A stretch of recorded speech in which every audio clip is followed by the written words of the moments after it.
thing is, again, the theme, the recurring theme.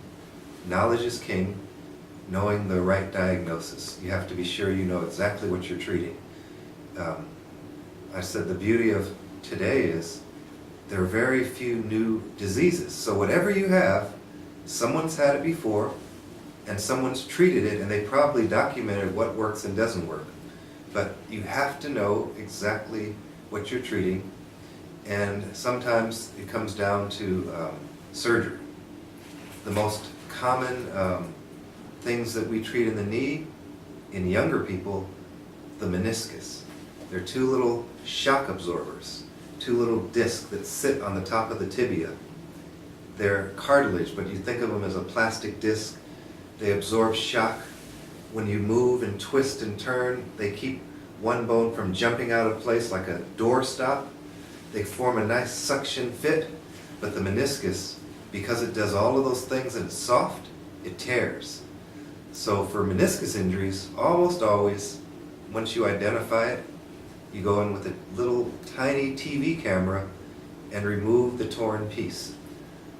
In the distant past, which means the 60s and 70s, they used to open the knee and take out the entire meniscus. And it would ruin the knee in the long run. It would be doomed. Sooner or later, that one surgery would end up destroying the rest of the joint many years later.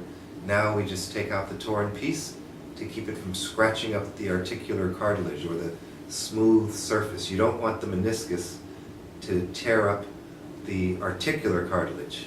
And that's a very fast recovery. In fact, I had that this year, the first knee surgery, and I'm fully recovered. So that's the most common area that fails.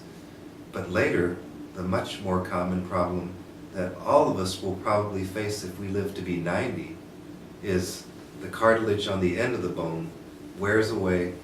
Cartilage is the enamel on the tooth. If you scratch through the tooth till you get to the nerve, you're going to get pain. If you scratch through the cartilage till you get to the bone, you're going to get the same kind of deep bone and nerve pain. And when people get that, they almost always eventually want surgery because they have pain or they have disability, which means there are things they really want to do that they can't do anymore. So knee arthroscopy was probably the most common. It is the most common. And after 50, knee replacement becomes the most common surgery. Doctor, how